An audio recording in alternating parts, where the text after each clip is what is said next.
محترم سامعین و ناظرین، لیلۃ القدر، شب قدر، یہ کتنی عظمت والی رات ہے، اس کی کتنی خوبیاں اللہ نے قرآن میں بیان فرمائی ہیں۔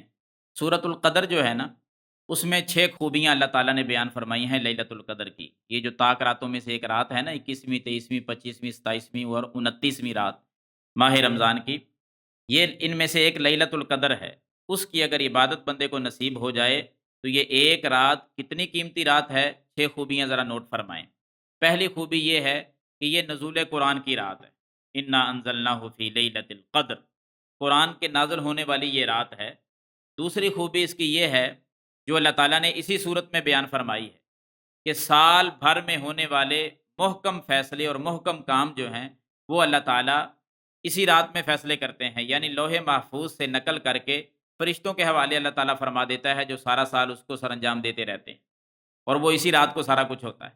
تیسری خوبی اس رات کی یہ ہے کہ اس رات کی اگر عبادت بندے کو نصیب ہو جائے تو وہ 1000 مہینے کی عبادت سے افضل ہے۔ 1000 مہینہ کتنا بنتا ہے؟ 83 سال 4 مہینے، یعنی 83 سال 4 مہینے کی عبادت ایک طرف، اور اس ایک رات کی عبادت ایک طرف، یہ رات پڑ جائے گی 83 سال 4 مہینوں کی عبادت۔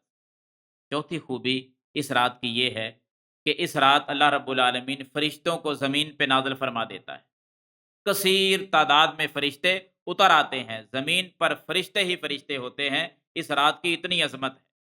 اور پانچویں خوبی یہ ہے کہ فرشتوں کے سردار جبریل امین، روح الامین، وہ بھی زمین پر نزول فرماتے ہیں، وہ بھی آ جاتے ہیں۔ اللہ کا حکم، اللہ کا فیصلہ کہ بہت سارے اور فرشتے بھی آتے ہیں، جبریل امین جیسی شخصیت وہ بھی تشریف لے آتی ہے، یعنی جبریل بھی زمین پر آ جاتے ہیں۔ چھٹی اور آخری خوبی، یہ ساری رات سراسر سلامتی ہی سلامتی ہوتی ہے، اللہ کی طرف سے رحمتیں ہی رحمتیں ہوتی ہیں۔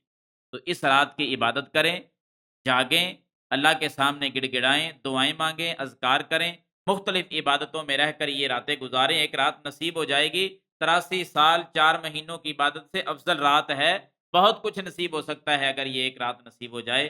تو میں سامعین و ناظرین سے درخواست کروں گا کہ اس رات عبادت کر کے اللہ تعالیٰ سے ساری نعمتیں جو ہیں وہ حاصل کر لیں۔